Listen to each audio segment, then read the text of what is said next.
Hello.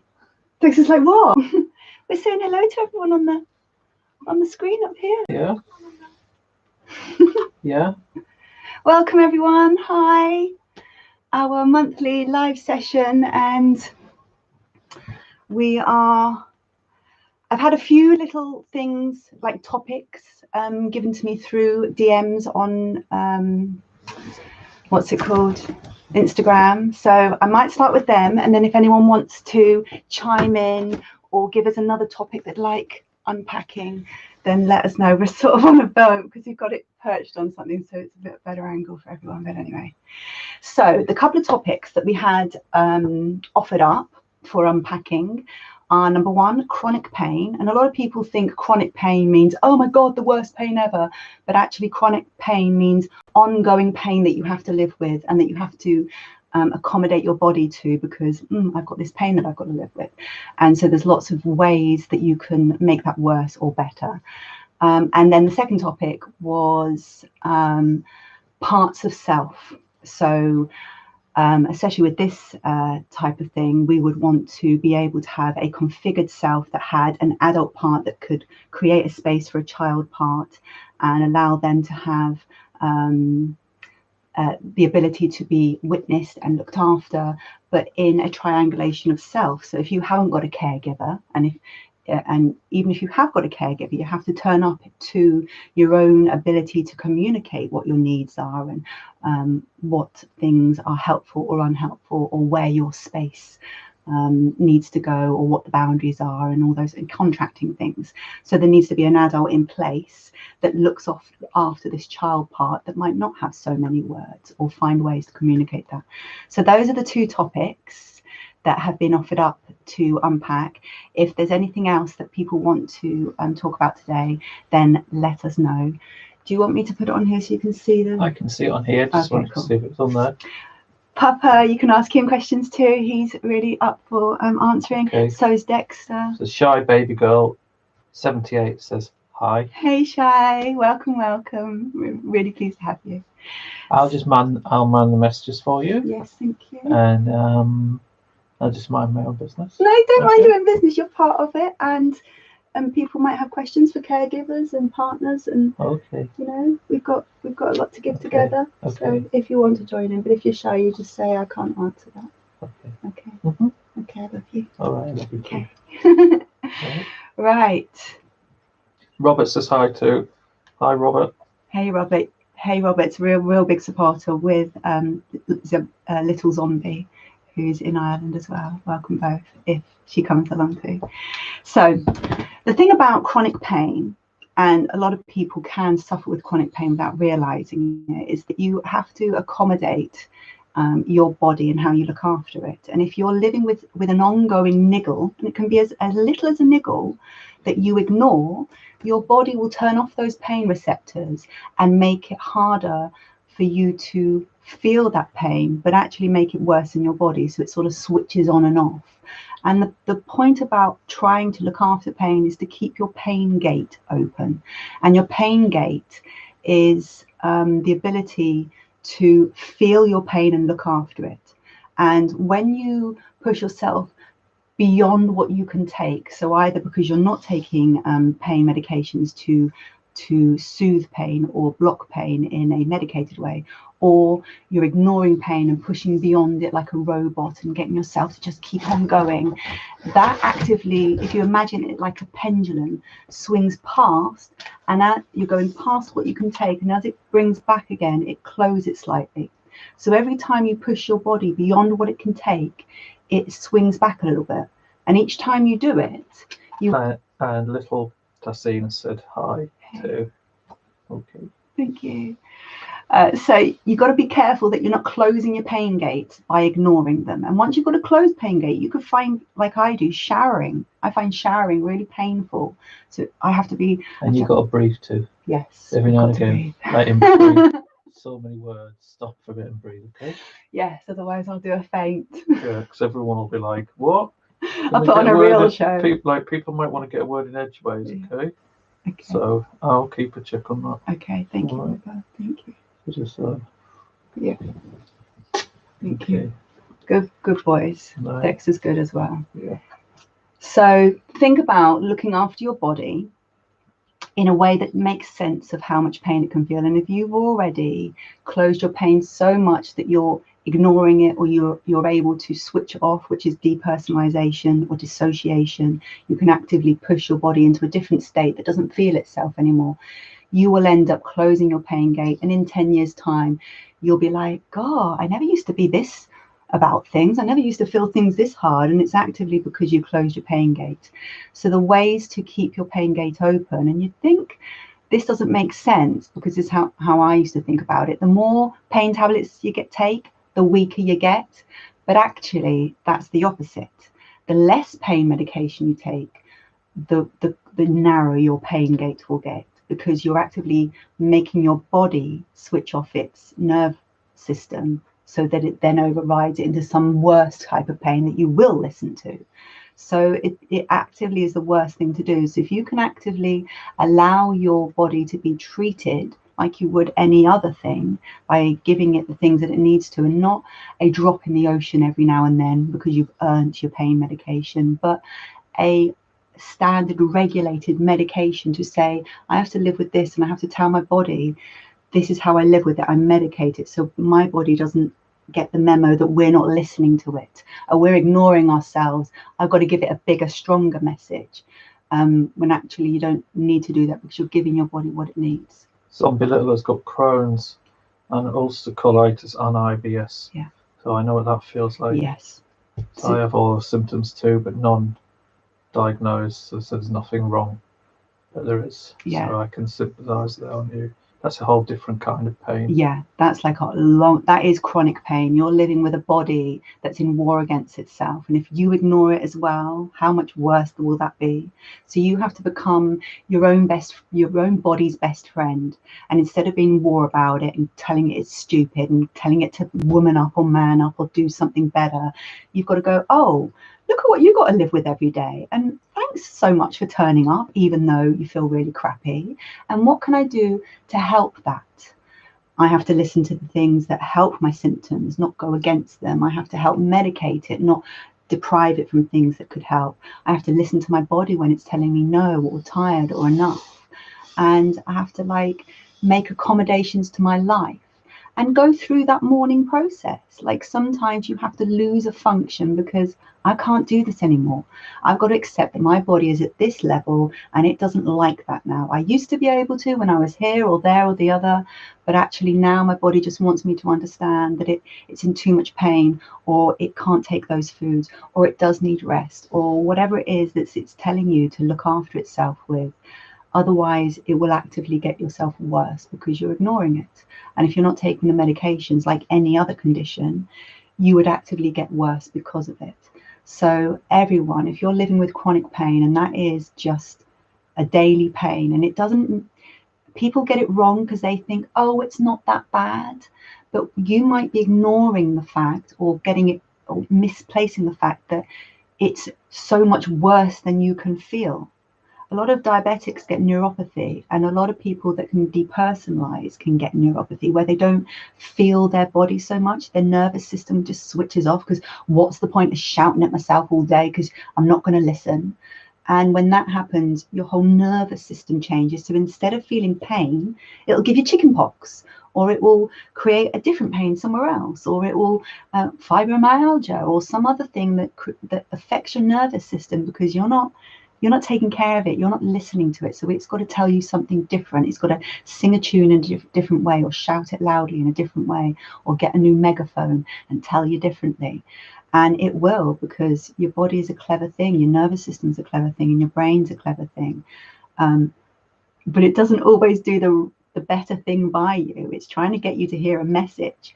But that's not always very nice. It can be more painful, or it can give you seizures like I have, because I've ignored my own body's message for so long that now my body is really pissed off with me, and it super shouts at me when I'm not listening to it. So I'd like everyone to just consider daily how they slept, how their nutrition is, and whether they're getting enough water, how their mental health is, and have a daily what's your mental health status.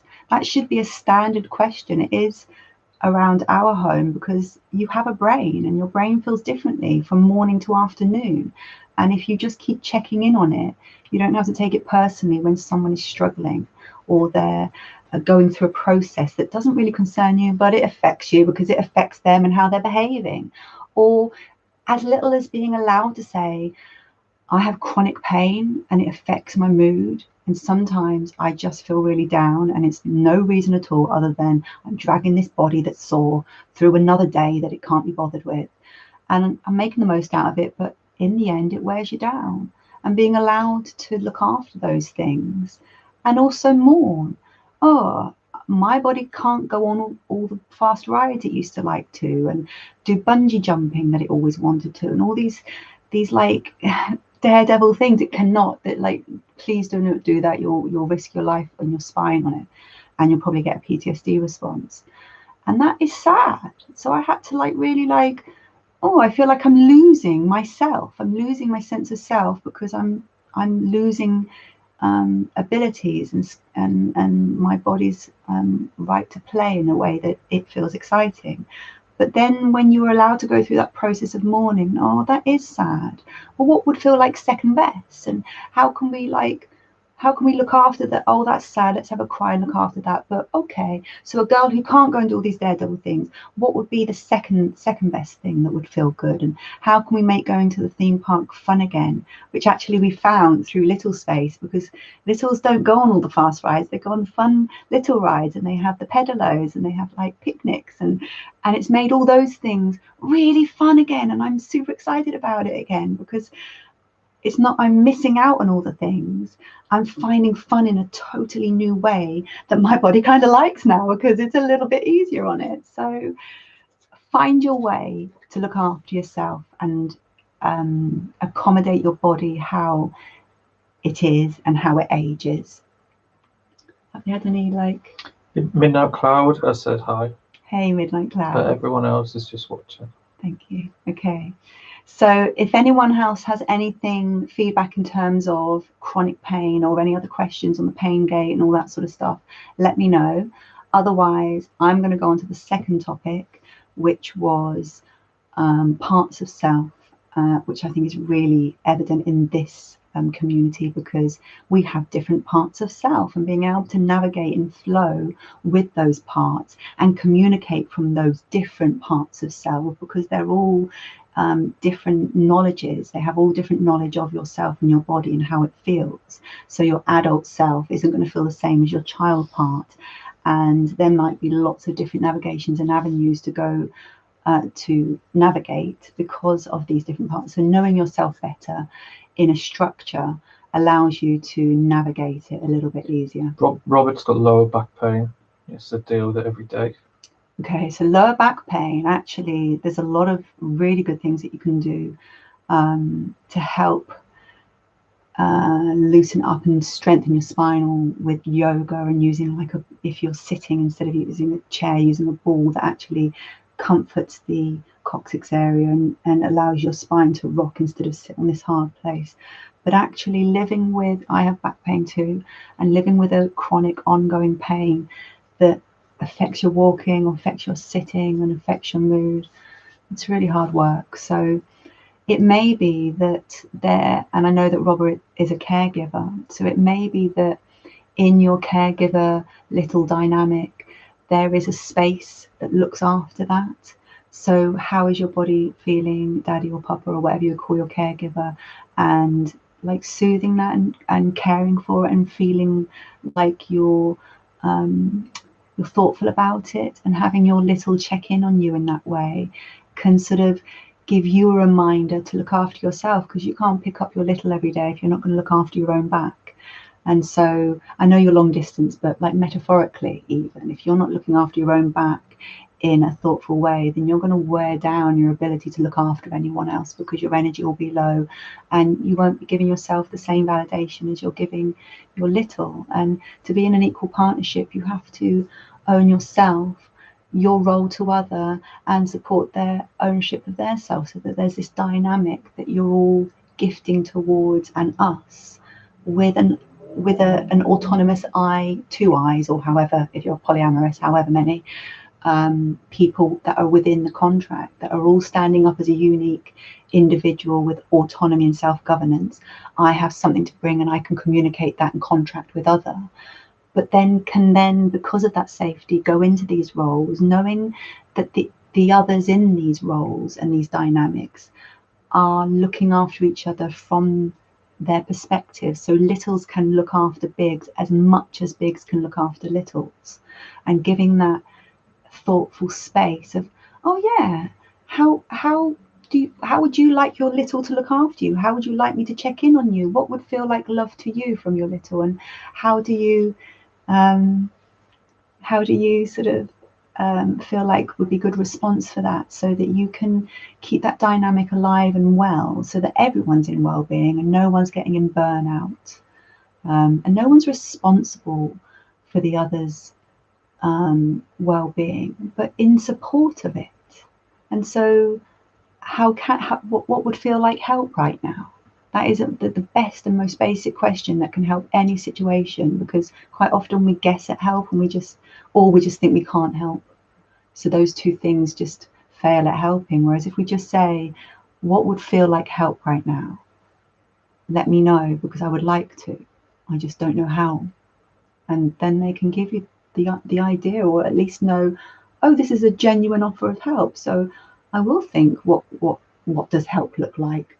Yeah, how can I help, or how could someone else help me? And have that dialogue with yourself. Yeah. Have you had any more input? Robert's got 3 bulging discs Oh, pressed on his sciatic nerve. yeah. So I feel your pain. I've got all sorts of crap going on in my back. a big bulge in the back, haven't you? Yeah, desiccated. Like, it's the top of the spine isn't attached to the bottom, so it's like migrating under, and it's doing all sorts of weird shit. But but holding on to what faculty you have, protect what faculty you have, because that's the main thing. You can't use yourself as a workhorse and expect to have a nice retirement. You're going to die like an old hag and go to the knacker's yard for glue. You can't use your body and abuse it like that and expect it to repay you with, let's go and have fun. It's just going to tire it out. So if you protect what ability you have left, so that you're not using it up on stuff that doesn't matter, or you're gifting it that equal right to go and do fun things, that like you shouldn't use your backup only on the stuff that you should be doing. You have to also protect that it needs to be used on things that are fun, so that you feel like you're living life instead of existing. So give yourself those permissions.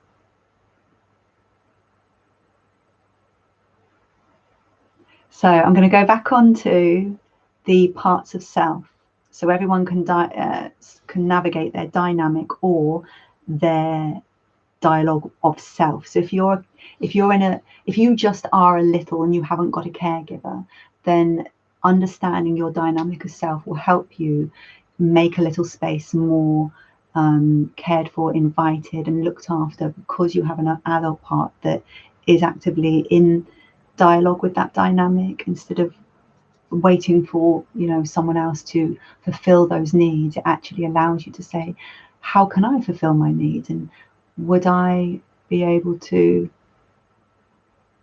sorry, I just got a thing that distracted me, and now I've lost my train of thought. Yeah, some junk mail came up. Sorry, junk mail. I don't know what that is.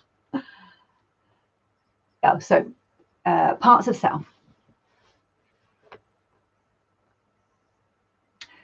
If you think about yourself in a triangle, that you have your child part, that is your body and your functions and your human rights. So you're giving yourself the ongoing human right that you're allowed rest and play and fantasy and food and sex and sleep and fun and all sorts of things that are just base human rights to being a body.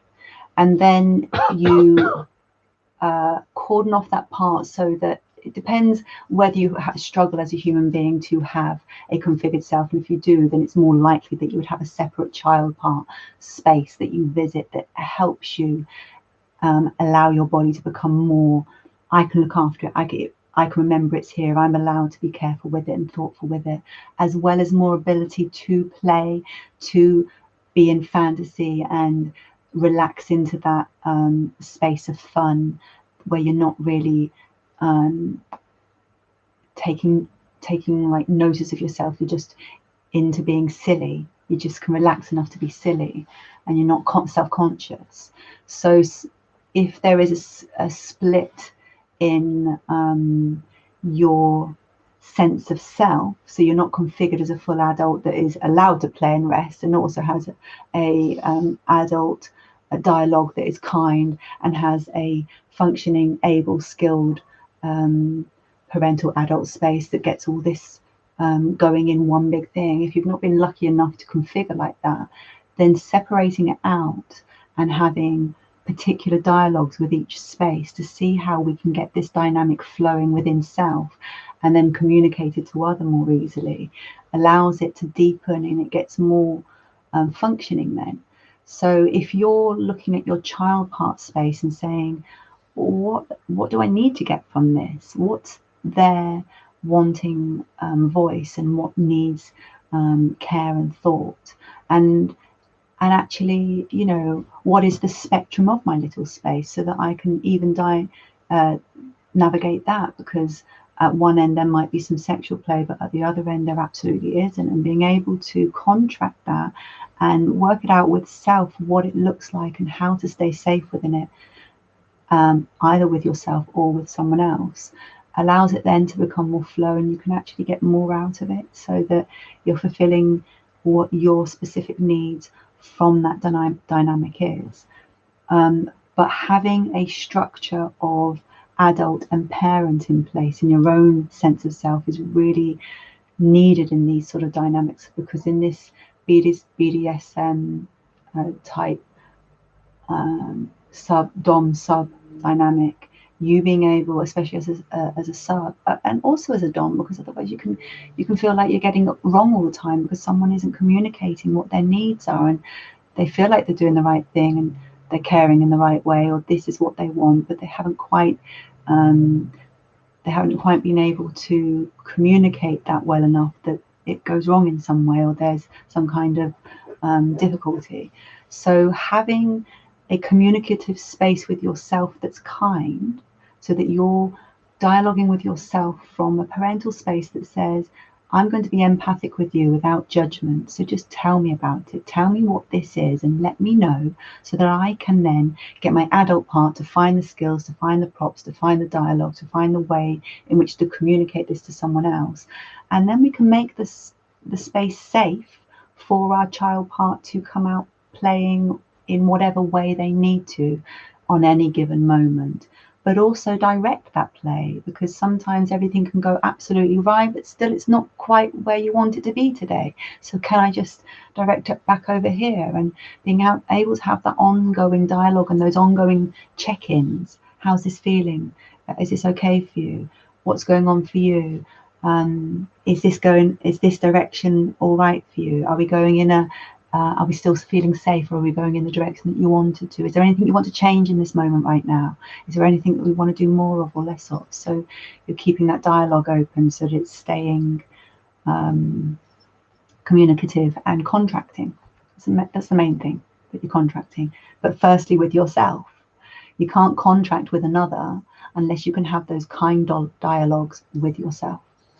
And you have to sort of notice whether internally you've got a bully inside that's just bullying you and having this monologue that's telling you that you're awful, or you're horrible, or you're silly, or you're gross, or whatever, some kind of stigma. If you have that dialogue in yourself, then anything you're trying to communicate with someone else has that infiltrated in it, and that might not be anything to do with you. That could be a condition of worth or some kind of discrimination, stigmatic thing from society who can't understand either kink or trauma conditions or regression therapy or whatever, wherever on the spectrum you're coming in this from. So actively coming to terms with your own stigma and what your own dialogue, your own monologue might be, and your own internal bully could be saying, so that you can actually go, oh, I'm meeting this all wrong because my bully's telling me that I should be doing this, when actually what I really want is this. So first of all, see whether you've got your own internal bully that you've got to work through. And then once you've got that communication done, try and gift it to someone else, be it a friend or a counselor or a partner or dating, so that you start getting friendships or counseling or dating that includes this part of you, because it shouldn't be shameful, and it shouldn't be hidden, and it's not just a sexual thing, and that's what it's got to be diminished to, some kind of, it's a kink and that's all it is, because most people it's not. And even if it is that, that's a very small part of it. So actively giving the wholesome part a little bit of life. You don't share your intimate privacy to everyone and anyone, but you can share the wholesome who you are and how your body feels and how you soothe and what makes sense to you as a person. And I have a child part, and invite them into the space where you can. That is all part of being self, and gifting it that right allows it to get its legs and practice in being real. So I'm seeing a few like thingies. So Midnight Cloud is talking about talking to their little side in the third person. Yeah. Just to check in throughout the day. Yeah. If that makes sense. Yeah. And Zombie Little does that a lot. Yeah. And Zombie Little gets to the point where they don't know how to communicate. And crying for the child part. I think people who are watching the chat are all just joining in and chatting away to each other as they're going as well. Brilliant. Yeah. So this, let me just go back to one of them we were saying earlier.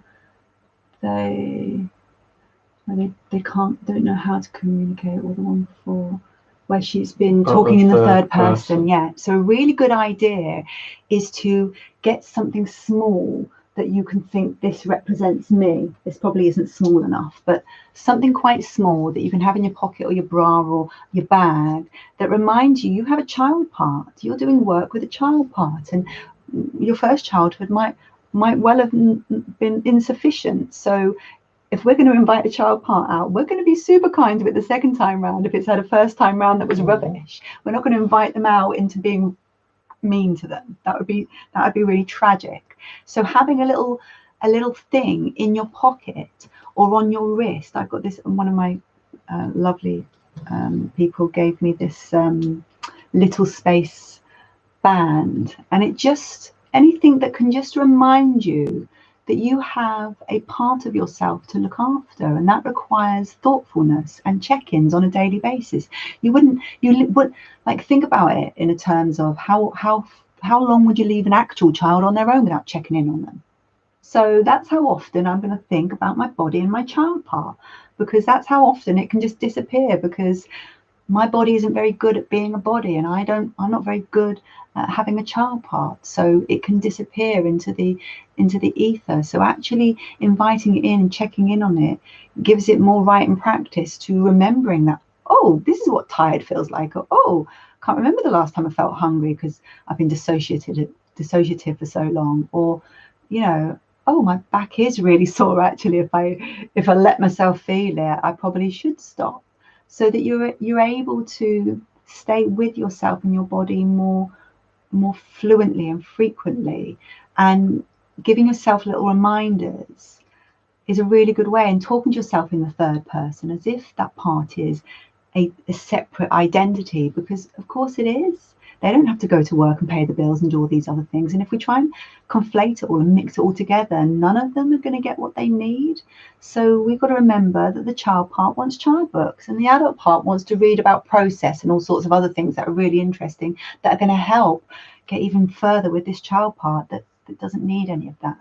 They need this sort of innocent play or ability to play, and an invitation in that space that goes in whatever spectrum and dynamic it goes with each individual. So having a little thing that reminds you, I've got to talk to myself in this way. I also like to tell people to like put a photo on their phone of themselves as a child, so that they remind themselves who they're working with and how they're talking to themselves and how would they talk to any other child, and not like be mean to yourself, and actively do this work from a space that makes sense to it. Otherwise you're just going to end up bullying your child part, and just imagine how damaging that would be. Zombie is talking about other people's opinions affecting a child part.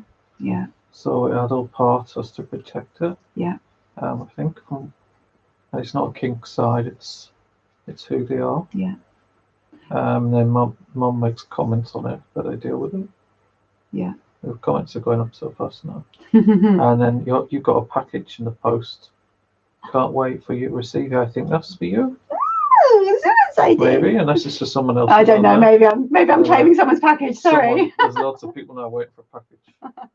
And shy baby girl says that she loves how the way you talk about it, how people should deal with their child part. Faye is amazing at explaining things. This is Zombie Little. I could listen all day. I love kids' books and painting, etc. And Midnight Cloud says childhood pictures. That's a great idea. Yeah.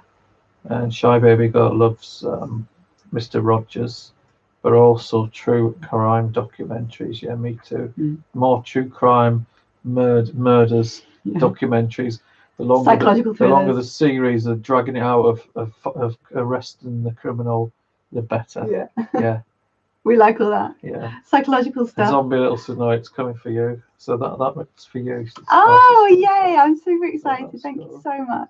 Yeah. I'll do a little video on it. I love getting packages. It's a really lovely, I don't know, it's just a lovely thing to do and receive little packages. And that might be a nice thing for people to get into through the comment section, that you get a pen pal and you say, right, we're going to get a deeper dynamic where we get to know each other, and I'm going to start putting together a little box from the charity shops, and you don't have to spend money, pound stores and homemade stuff, charity shop finds that. And the main thing is the postage, really. It's usually quite expensive. But if you're gifting someone and receiving from someone, and you're doing that part with someone, it's like a really lovely way to sort of encourage, because you might not spend that money on yourself, and then your child part has missed out, whereas you do it for someone else, and like for someone else to do it for you. Oh my God, wow, thank you so much. And it feels so lovely to like receive something from someone who gets it, who just gets it, you know, and you're like, oh my God, they've done this, oh, that they get it so much. So maybe finding someone that like putting it out there. I'd like to do gift box pen paling with someone who would like to do it with me, or we could do like a forward chain where we got like a few people, a group, and we just pay it forward. So at some point it gets back to the beginning and we start again, just so everyone gets to like join in on that feeling of receiving a package that is thought about from your little space. When you buy stuff, isn't it? Waiting for it to come. Yeah, I really enjoy it. So I really would like you to really think about giving your child part space more rights, and sort of trying to elevate it from how people would diminish it and put it into some dirty space or some kind of, keep that away from society. And we have to keep the gates open, because of course that is the spectrum of it, and even that shouldn't be shamed. It's just it needs to be in correct forums with age appropriate people, and people that are safe, sane and consenting, so that they're able to consent to this dynamic. But beyond that is a whole load of it that just should be allowed to be, that isn't intimate and private. It just is. That I'm so glad that you became an adult that has a body and an ability to play, but I had a whole load of shit in front of that made it really difficult for my body to do those things. So it looks a bit weird over here, but I don't care. Like, bravo you for having a privileged childhood and becoming an adult that doesn't need any of this stuff, but you shouldn't diminish anyone that didn't. because just because it looks weird to you doesn't mean it is weird. It makes absolute sense. It makes total sense of the wounds that most of us are carrying, and makes total sense of where the void is and what was missing in childhood. That this is why our bodies function differently. This is why we function with our bodies differently. This is why we find basic functions harder to do, because we weren't taught to be allowed to just have a body and a right to it, and not just a right, a precious right. I'm going to care the fuck out of you. Like, I'm going to care for you so much. You're just going to think you're the world is going to revolve around you. A lot of people don't have that kind of childhood. So gifting your body this space is really important, and gifting it in a way that others don't diminish through their disgust reflex because they don't get it. Actively challenge them on their discrimination. You know, you don't have to get it. You don't have to understand trauma. And I'm really glad that you haven't had trauma. I'm really glad for you that you have a fully functioning sense of self. But I wouldn't want you to get in the way of my process of becoming a functioning sense of self. That's going to look like this. You know, when you've had so much stress in your infantile or childhood brain, your Mohican of self doesn't structure it in the same way. The way that you lay down memory doesn't do it the same way. The way that you feel things doesn't do it in the same way. There's so many internal structures that are changed. Princess Liana has sent you a card in post. Oh, I'm very, very excited to read Robert's it. connection dropped out, but he's back now. Hey, Robert, back. So Robert, you've missed all the best bits. You haven't. I might have turned it back off. No, I'm joking. And everyone's joining and typing stuff. Shy Baby Girl said even if you just get an envelope with letter and stickers. Exactly. That's a good idea. And Zombie's got lots to write in the journal now, I think. They're actually on their phone typing. But watching you on the smart TV.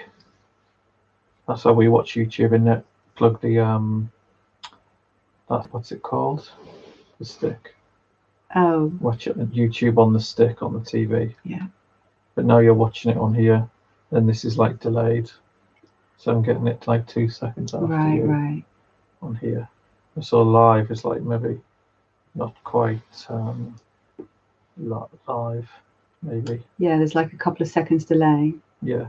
Midnight Cloud says they love your passion for love and acceptance. Zombie Little said, Shy Baby Girl, I will follow you on YouTube if you like. So yeah, that's cool. Brilliant. That's the whole thing about a community. And on Instagram, there's a lovely community, and people join in on cute sock check, or have you had your water check, or a stuffy check, and they're like, what's it like where you I can't think of the word, where you tag each other in it, and you get joined in, and it's like, oh, the cute things. I never got joined in as a child, so this is all totally new and like feels really exciting. And to gift yourself permission to be silly and frivolous like that with other people that are just being silly and frivolous, and joining in together and like making a community that's got belonging and care. All of that's really nice. So why not extend it and say, look, who wants to do, you know, pen paling, or just anything that just gets that togetherness going and creates like belonging and warmth, so that people can connect. And connecting with other littles, I think, is really important. I think once I'd contracted with my littles what it was, and I understand what it is, I can go and contract with Papa what he can do to help with that, and how he can support that and be invested in it. But after that, there's and still is a distinct need and longing for interaction with other littles, so that you can actively play in this space, and being able to sort of get to a point where you can either, I don't know, get friends with someone who's close enough to get together, or that you can dialogue in this letter kind of way or parcel kind of way, or even where you do a little video for each other and you video back and forth, so that you are doing like FaceTime play dates where you can sort of play together in this dynamic FaceTime with someone that gets it, so that you can relax deeply into it. And it's really lovely having caregivers, and like, oh my God, I'm so lucky. But also there's a real need to play with other littles. So try and sort of, let's all challenge each other and like maybe start a role that says, you know, how can we play together more? And I've been thinking a little bit about this, where like, what games could you play, like FaceTime and things like that, like what's it called, Connect Four and things, where one person has to Connect Four and you just you take it in turns to do it, or hide and seek, like hiding and taking a picture of where you are, and people have to guess where you're hidden by what the picture looks like, and obviously it'll be really dark and like squashed in, and whoever guesses correctly has to go and hide and take the next picture. Or I don't know, just something that like just feels like more inclusion and fun and ability to play with other people. I don't know, let's get thinking. And maybe one day we'll do like a thing. I feel like one day I want to hold an event, and like not super soon, because our children are 16 and 18, so we'll need probably a bit more time. But at some point when I have the space and time to do it, I'd really like to hold an event that creates a space for littles and bigs to do some really cool activities and just different things that just make the visiting that space and doing things in that space with other people and other caregivers, and learning tips and skills from each other, and just dialoguing with each other and having fun. I just think that'd be really cool. That was one of my challenges, because I wanted to make little friends, was to go to some kind of event this year, but obviously COVID has totally spoiled that. So we'll try and get back on with the maybe next year. Yeah, hopefully.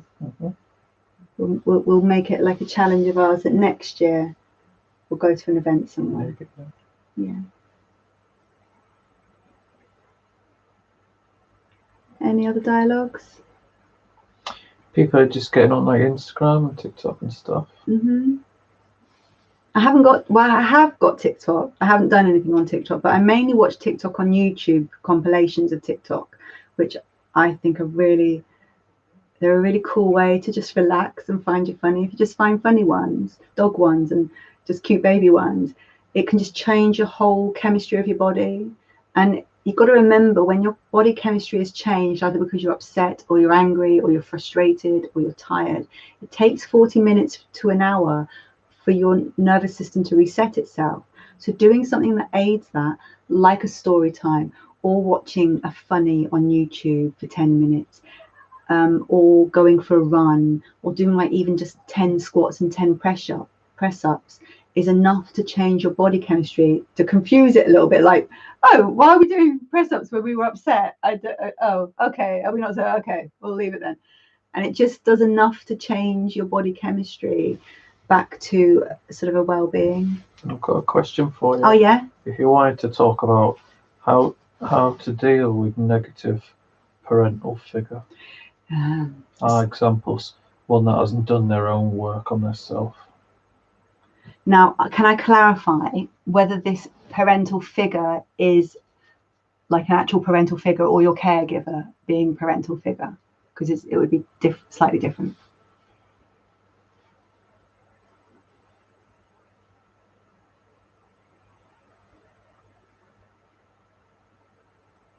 Was it Little Danish? Yeah. Not Danish. The scene. Yeah. This is off topic, so we need to. Parental figure, yeah. So, biological mother.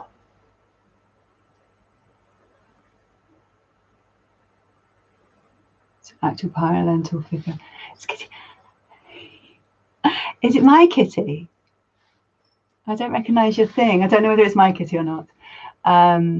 But let's be exact. Okay, so actual parents, and there is a lot of littles still living at home, and especially in this era of being an adult, it's so difficult to get your own place.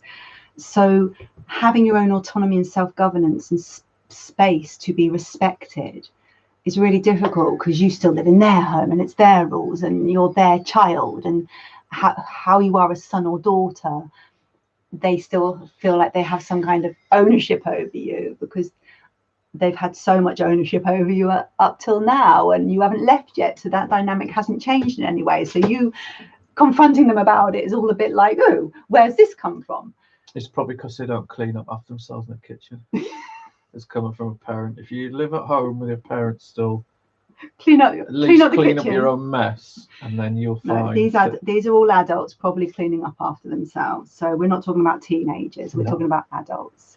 And like having a parent diminish your rights to being a person, and a person in a way that makes sense to you, whether it makes sense to them or not, you don't owe them an explanation.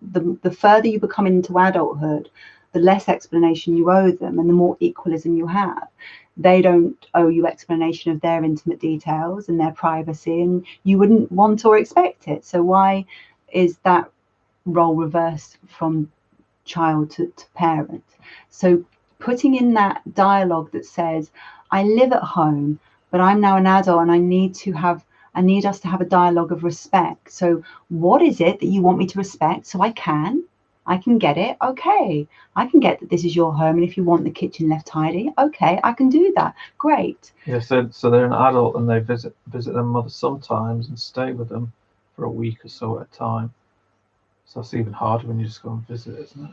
Well, at least you have your own space. So in that fact, so if you're not living at home with them, then you have more rights to have your own respect taken. So it's about going there with, what are my rights? What does it look like? I'm visiting your space and I'm going to respect it, but I'm an adult bringing myself to it. So these are the things I'd like you to respect. And if they just will not understand, they just don't understand and won't understand, and all they do is project onto you negativity because they're just stigmatic about it, then it might be that you spend less and less time with them and explain that to them, that this is why, because I can't be here authentically, because when I am here authentically, you bring me down, because you make me feel bad about myself because of a structure of self that I have that you don't understand. Because you're ignorant of things, you turn it on to me and make me go home feeling crappy about myself, because I can't make you understand something that you don't want to get. And actively putting in the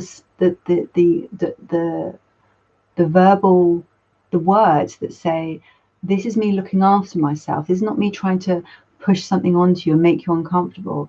This is me being my authentic self and having a space for it. And these are the ways that you could look after it, or invite it, or interact with it. But these are the things that damage it, that I don't want anymore. And if it carries on, then these are the responses that's going to have. I'm going to see you less. When I do see you, it will be for 2 days instead of a week.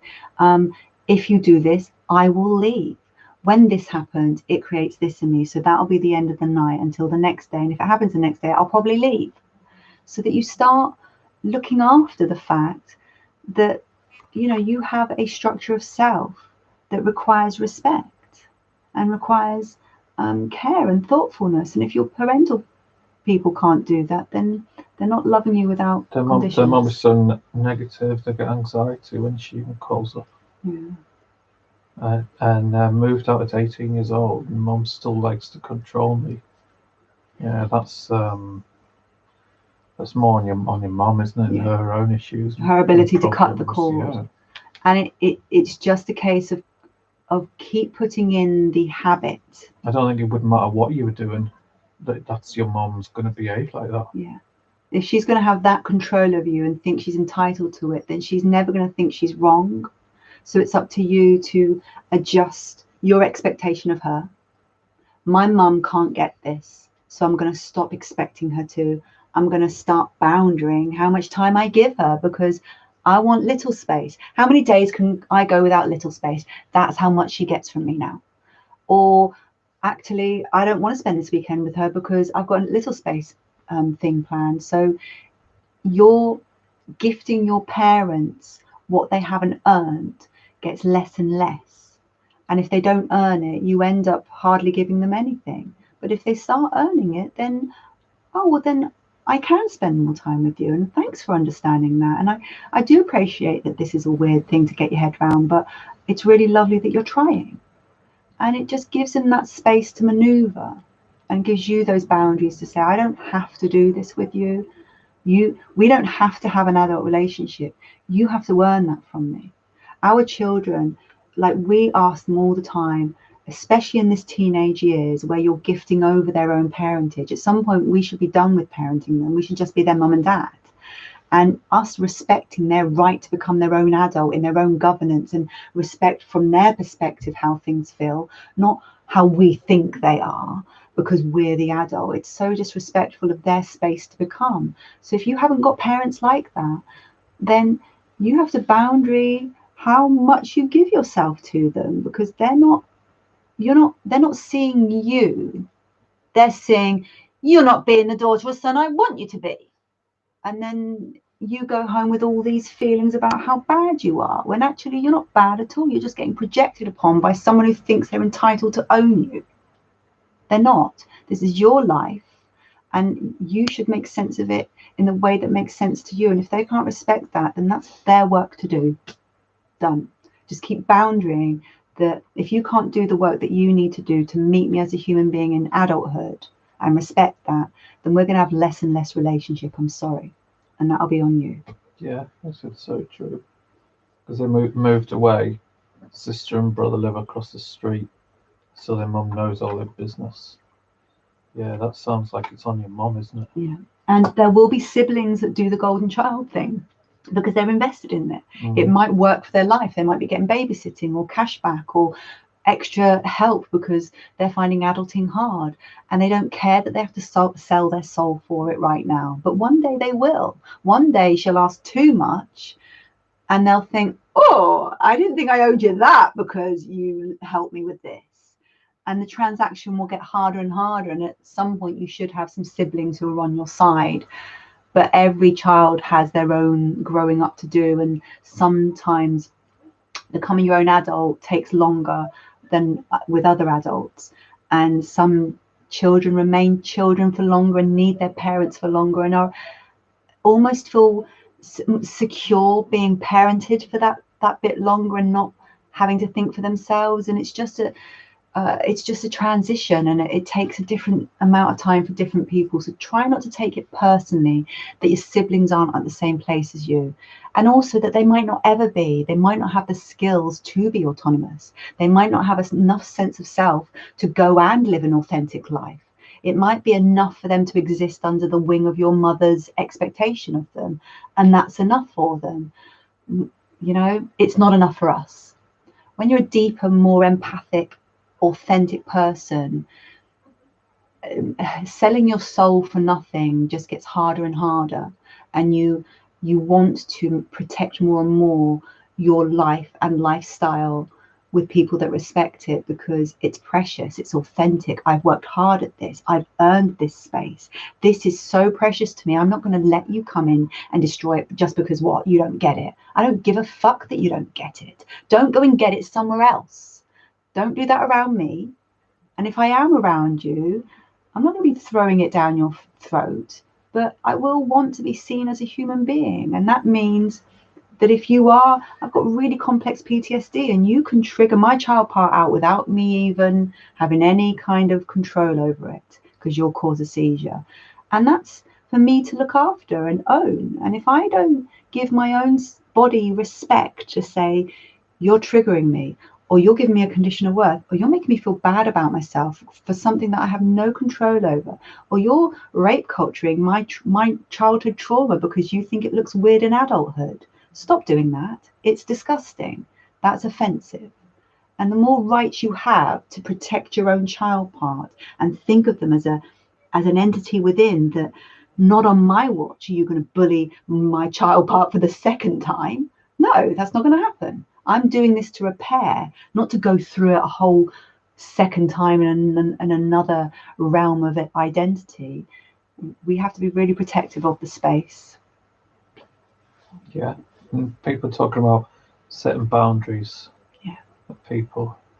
on removing and limiting issues in your life so you can have your little time. Yeah. Or even just having your space. And people saying like, little zombie's mom has no boundaries. Yeah. Some of the stuff she says hurts so bad, and she treats them. So what's that? Your siblings so much better. Well, that's because they're doing what she wants, so she's rewarding them. And It's maybe all manipulation. They live over the road maybe for a reason that they need to be in They there. might be her slaves. You Yeah, know, they might have to pay a big price for that. Or that they can't get in themselves from getting further away. You know, so it's not always like. They might be trapped. A good thing, is it? Yeah, exactly. They might be feeling, oh my God, you're the lucky one. If we could only escape. Yeah. The little zombie said they're happy with themselves and have achieved so much in their life. No thanks to her. That's good. The little Dassine said they have a hard time with the guilt, feeling like they're abandoning their mother. The fact she's codependent, and I'm the one responsible for her emotions. Well, let's pause that there and take that as a topic, because you got to see what you're saying to yourself there. I, as the daughter, am responsible for my mother as the parent and adult in this situation. And it doesn't matter how old you get in that dynamic, it should never switch until they have dementia. Once their brain starts deteriorating to the point where they can't function and they become baby, then the power distribution shifts. But until then, as the adult parent who chose to have this child and raise them to adulthood, they're responsible for holding a boundary around their self and their needs and how they use their child. You don't have children to look after you. You raise children to become a self and get into their life. And if you become dependent on them in some way, then you've failed as a parent. You're using your children, and it's that's a real hard thing to get out of, because generally you've been indoctrinated into thinking this is what you owe and this is what is your duty, when actually, if you've been a good person and you've been part of a family and all that you can be, and then you're allowed to get up and go on and grab your own life and leave them behind in a lot of ways, because they should be allowed to get on with their lives too, while you visit and intermingle in relevant times and spaces as much as you want to with these people, with these family members. But actively getting up and on with your life should be an invitation, and someone dragging you back by the umbilical cord is their work. You gifting yourself the knowledge that every time that little voice comes up telling you something about yourself, you just remind it that that's your mother's voice manipulating you, and that's because she hasn't done her work. Now, you can't do her work for her, nor can you rescue her from your work. All you could do is be codependent in stopping her from ever doing her work, because you support her in not doing it. You make it okay to not do work because, all right, that's my mum and I'll look after her then, I suppose. I'll just sacrifice myself while I look after you because that's my duty. When actually that's a warped, like when you say it in black and white, that's a warped way of thinking, and that's a warped expectation from your mother. And if you were to put into that sacrifice, why would she be happy that that's what your life amounted to, being her duty fulfiller? Oh, so that's our boy home from his mega ride. I love hearing that sound. My anxiety shifts downwards. I realise how much I've been subconsciously holding in. He's not back yet. I wonder if he's safe. Or is he safe? And it's all on a low-key background thing, because he does it every single day and he goes out on the roads. But when I hear his bike come home, it's always a real nice sound. Shy Baby Girl says that Faye's given some awesome advice. Thank you. Robert says that you always do. You're very knowledgeable, and it's so sweet that you're helping and willing to help others. Yeah. Where it's such an important space, and I feel like as a counsellor it's my duty. I'm really fighting hard with my governing bodies magazine, Therapy Today, to get a article in their magazine to educate counsellors on these topics and these conditions of survival, or just spectrum of being. And actually, it's not just survival. There's a lot of autistic people on this spectrum. So if you take in the survivors, the autistics, and the people with mental health OCD, that can have things on a spectrum of all these things that we're all coping with, that's a lot of people. That's a lot of communities that group together into a chunk of people. And when there's a chunk of people, I think there should be some education on, like, oh, we should know these things. Hey, darling, we're doing a live thing, so if you don't want to feature, I'll catch up in a little while. You gonna go see Bailey? No. You. Oh, I love that he comes in and catches up with us. So yeah, start giving it its rights. Start talking about it in terms of amygdala soothing, in portal work and child part work, and standard survivor conditions and standard autism conditions and standard obsessive compulsive conditions, and giving it the right to be there as a condition that has its own psychological term and is understood as a real thing, you know, instead of this weird, dirty, gross thing that should be like swept into the corner and shush. That's really offensive onto how profound it is as a healing space and as a relationship space. What you can get out of understanding your sub and dom dynamic and understanding your little space, your co-parent space, your co-adult space, your dialogues, your kink, your sexual space, your intimacy, all these different parts of who you are and levels of who you are, and the things that can get in the way of that, like your mental health or your medication or rest or depersonalization or triggers and how someone has treated us in the day. Being able to sort of understand it better allows you then to go, oh, today I've had this happen, which has really affected my child space. And also my adult, I seem to be speaking like this today. It's nothing to do with you, it's to do with me. Sorry, but I can't change it. And then you're just more, oh, you've had a shit day. And yeah, of course your child part will struggle to get out. I wonder if I could help them. I'm going to get a story on. I'm going to make you a little drink of milk. I'm going to get you safe again. So that, you know, you're not missing out. You're understanding and actively inviting and featuring that space as a really clever thing to do. So in those times of drought where it's like really hard to locate your child part, or you're really missing it, but where is it? They're probably the times where you need it the most, because your body has dissociated completely from your brain. You haven't got a body. You're finding it hard to rest. You're finding it hard to play. You're finding it hard to feel hungry or full or whatever.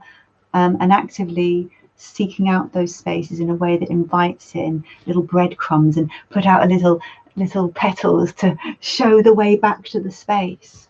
And, you know, while you're out shopping, think in your adult space, oh, my little part might like that. I'm gonna get that, and I'm gonna set it up tonight. And if I get some bath crayons and put some bubbles in, you know, I might find myself again. And just sort of respecting it, basically. The more you respect it and make others respect it, the more you'll get from it, because you are respecting it as an actual thing. This is not something you use and abuse. This is a part of self. So however you would treat a real child, you're going to be that considerate and thoughtful and caring and careful with this child part, because they're equally valid, if not maybe even more so, because they didn't get it the first time round quite often. So yeah. Any other feedback? Okay, so Zombie Little would love a Skype call with you. Yeah, defo. Yeah. If anyone wants to, because I do child part work as a therapist, as a counsellor, and face-to-face time works really well with that. So if you want an actual session where we find your child part and your needs and work out your dynamic of self and put in some structures that help you work on it in a way that makes sense to you and your thing and finds you in this whole array of spectrum, and that's really great work to do, and it can help your whole sense of self, because you've got more to pivot around. But also I do I offer with my charity, if anyone that is in the position where they can't afford therapy and they are really in need of it, that I will offer a space, a free space, to people that need that.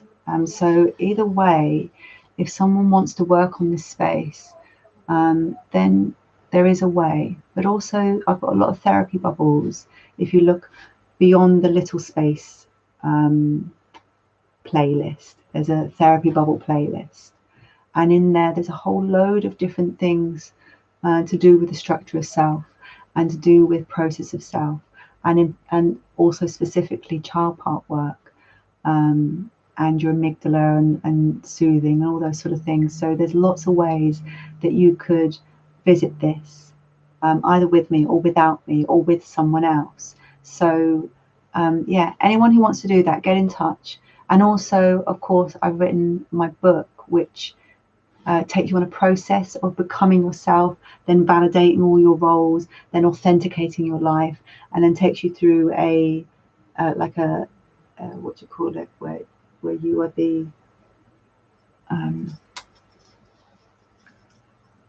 oh, you know, when you use yourself as the featured person and you show the dynamic of your whole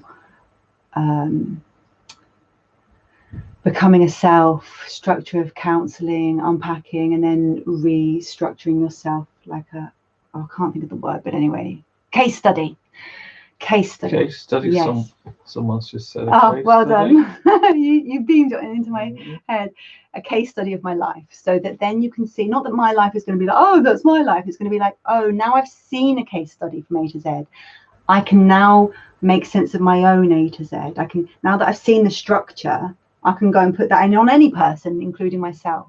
So I've been transparent with myself, hoping that others will then be able to become structured in their own sense of self, because they've seen a structure in someone else. Theirs is going to look totally different, but now you've seen it become structured. Now you've got all the bricks. You can make your own structure, and it will look like a palace or a kingdom or whatever. But you are now able to do it. So there's lots of ways that you can do this work with or without me. Just get on board. And with that, you can either buy it on Kindle for $9.99, or you can buy a paperback, which is £10 plus postage. Or you can get it gifted for free on ebook. If you haven't got the funds right now, I gift that shit out for free. If you want to turn up to process, come and get some, because here you are. So, and like feedback, if you're on the book process and you're struggling with it, or you found something and you want to quickly unpack with me, send me an email. I love all that stuff. So your book's a charity, isn't it? Yeah, the book funds the charity. So we put all profits towards running Project Snowball, which basically it's a three-pronged thing. So we're wanting to give out education to all children, so that it's my body, my rules. And if you invade those rules, we know what we can do about that, and we have the voice and the structure of care around that. Then we want more victims into survivorhood, and what that looks like, and what the spectrums you might be on, and what survival conditions might be evident in your life, and how you can take care of them. And then also, which I have paused at the moment because we're going through our own trauma that makes me a bit too angry to do this work, but we also have offered counselling and support for prevention in minor attraction, so that we keep people in safety rather than offence. And like giving that whole structure out in our Project Snowball, you're helping fund that. So there, I've got, actually, if there's any minor attracted people watching tonight, I have a whole 13 or 14 therapy bubbles in my playlist for minor attraction, and it goes through a whole ton of things that can help you live better with it. So check them out. But anyone who wants the book for free or wants to buy it to fund the charity, then go ahead. Zombie Little says, have you thought about to put it on Wattpad? Wattpad? I don't know what Wattpad is. I felt super.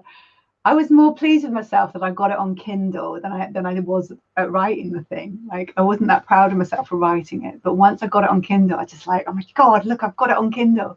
So getting it on something else, I mean, maybe I can try, but like, you've got to understand, you're working with a Luddite here. like how I've got all, well, I'm taking too much credit, because really the person who did our website is like he's a really amazing website guy, so he's just really clever at all that stuff. And I've got a really good friend that is a teacher that helps with the whole sorts of stuff.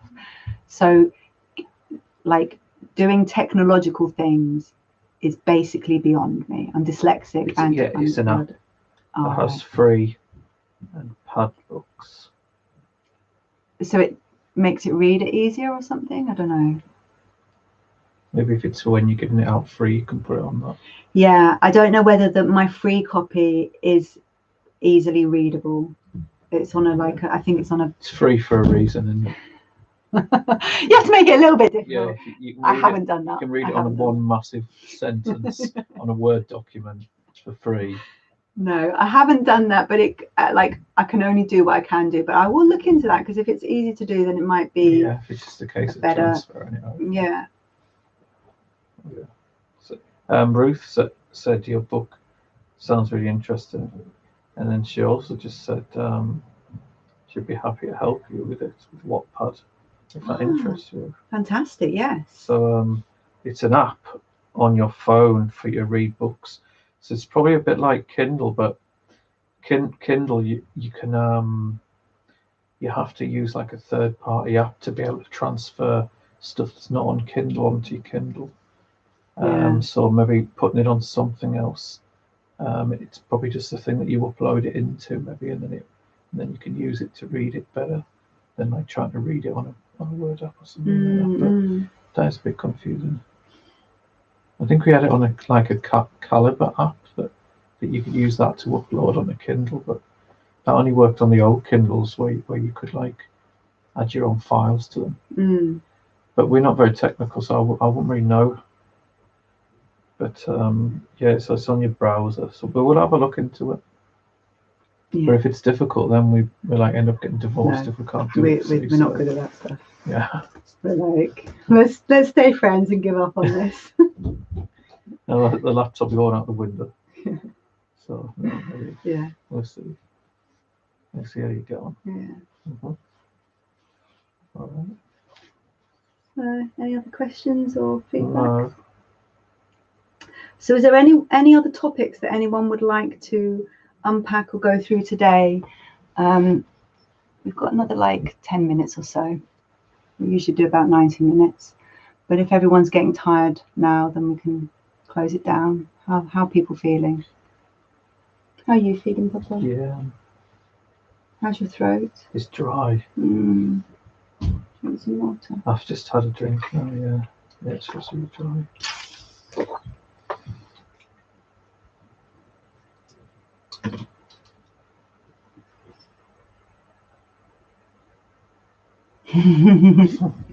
We could never get a divorce. No, we wouldn't really.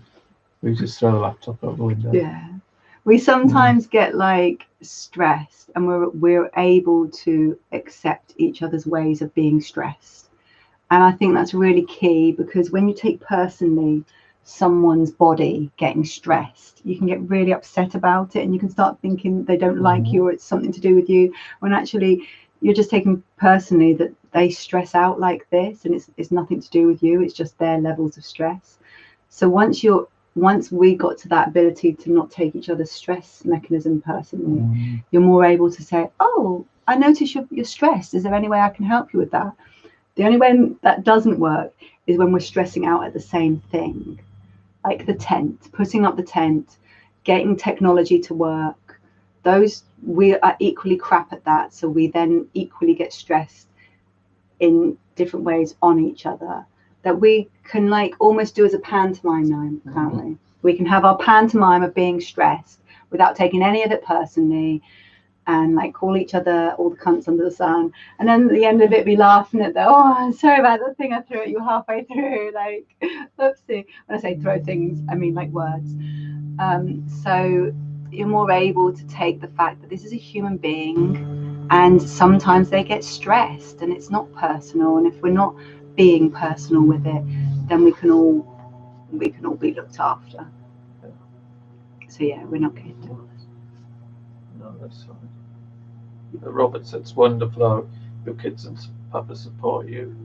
I'm sure you support them as well. Well, that's true. We all support each other. Yeah, we're a team, aren't we? It's a real, I don't know, I think because I explained to my kids that not the ins and outs of my childhood, but that there was a void in my childhood, and that because my body's doing all these weird, crazy things, having seizures and fainting and puking up and having the chicken pox and all these PTSD symptoms, we're going to try this new thing, regression therapy, and like really look after my dissociative parts and my little parts, which when I don't, I just become less and less body and more robot. And I think they just understood it as a concept, and the way that I explained it, they just got, and they thought, yeah, that is weird, but it makes sense. Yeah, I can see how that would help. And my son is like, he is his own man, and he's very busy, and he's on the spectrum, so he has like a different way of feeling and thinking anyway, but he respects it, and he doesn't feel it's gross or whatever. He just, doesn't need to be in any videos in general. He doesn't really like photos or whatever. Whereas my daughter, she gets it, and she invites my little out, and she is naughty with her, and she, like, whenever she brings me something, if she's made cookies or whatever, she'll bring it little, she'll do me a treat, little space, or she'll find something from a charity shop that she thinks my little will like, and she just is really loving and caring like that. And it's a really lovely thing. And I suppose it's easier for us because it's not kink, so it's not like there's this sort of what's the word, where it's like there's not like it's a wishy-washy dynamic where you don't know where the edges are.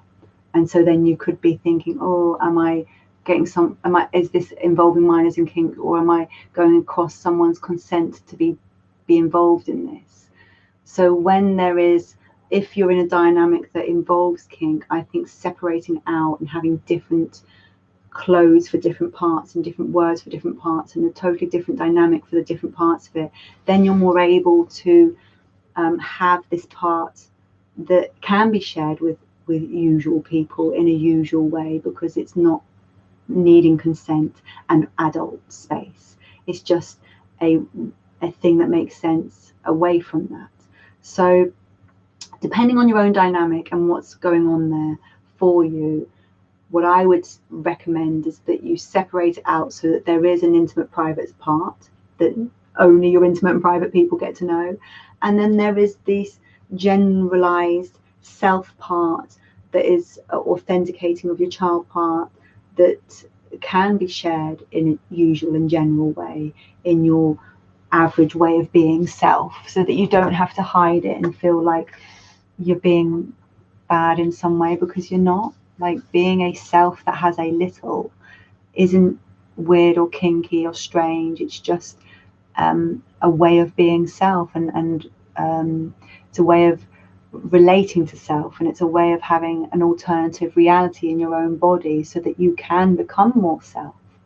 And people that don't struggle with that might never get it. Okay, you're not ever going to get it, and bravo you for not needing to. But in the meantime, I should be allowed this space that's really authentic and very, I don't know, it's very healing. And the fact that you get it, that our kids respect it, my daughter gets it entirely, I'm really lucky. But then I put a lot of groundwork in. We didn't just jump in the deep end. We're like 2.5, 3 years in now, and it was a super gradual process. And even now, I regularly ask consent, how they're feeling about my room, if they have friends around, how they feel about my things and my paraphernalia out, how they feel about me around them, my child part voice, how that makes them feel, how much they want to interact or not, and what boundaries they have, so that I can respect them in their home, and that this isn't just my home and my child part's home, this is their home, and everyone should be allowed to feel comfortable. But even beyond that, as a caregiver, my papa, he's not just mine, he's not my dutiful role that I can just, rely upon, that like they just do my things for me. It's a caring dynamic where you are looking after a person who's looking after you, who's looking after, so you're in that give and take, and understanding that they're struggling today, so that to expect them to be papa on top of struggling is unfair. So hey, you know, how are you? How can I get you back to your full sense of self, and how can I make papa feel better? That gives them the right to not have to be papa, to have that right to become papa after their day or their struggle or their stress. That there's not that expectation of where's my papa. It's oh, papa's missing. Where's he gone? And how can I help him come back? And what do you need today? And even if I can't have papa today, just let him know that I miss him and that I want his body to feel better, and you know, that you're able to become a person again before you're expected to be a role for someone. So for me, that's your main thing, and that's why child part work is so important for little, is because it helps them become a person. But caregivers, when you're giving to the point of sacrifice, when you're a real empath that loves this role so much that you could forget that you're a person, that would be really dangerous too, because then if you forget who you are and you become so diminished that you're emptied as a person, how can you take care of yourself and your little? You could become burned out, in burnout, and then, you know, how's that going to help anyone? So looking after each other as human bodies, becoming human beings who can then do things, that's a really good structure to look at. So you always go back to, where's my body and how does it feel? How have I treated it today? Then where's my personage? How do they feel and what do they need? And then, right, how am I going to do that with other? So then it becomes a deeper mechanism that you can really rely on, because you're not using it as a false role that you just hang up your coat on a peg. You're treating it as a human being that is fulfilling a dynamic that makes it an environment and creates a whole thing that becomes something that's bigger than its originality. It's not this little thing anymore. It's a great big dynamic in our relationship that creates all sorts of well-beings and dialogues and love and care and play and fun, and it's really, really important to us. So yeah, we're almost at the end, I think. Have we got any last thoughts? Zombie Littles asked, how did we meet? I think that's a whole another story. So like, we're into our 27th year, so we've just finished our 26th year, and we met in a place called the Mall in Stockton, which is this like little nightclub, when I just turned 17 and Papa was 20. So now I'm 43 and he's 46. And so long time ago, we did long distance from, he lived up north and I lived down south for a couple of years. Then he moved down south to live with me, and we made our home and had our children. Then we had a whole family trauma that I finally gave up on my family. We moved up here, and then we made a family life up here, and we've had another trauma, but we're all getting ourselves up and beyond that again. So yeah, really glad we met. Lots and lots of times ago. Yeah. It was good fun. Yeah. Are you tired? Yeah. Okay, guys. I think we're going to call it a day. Let's just read the last few things. Yeah. Oh, Robert says, so happy that you found each other. Me too.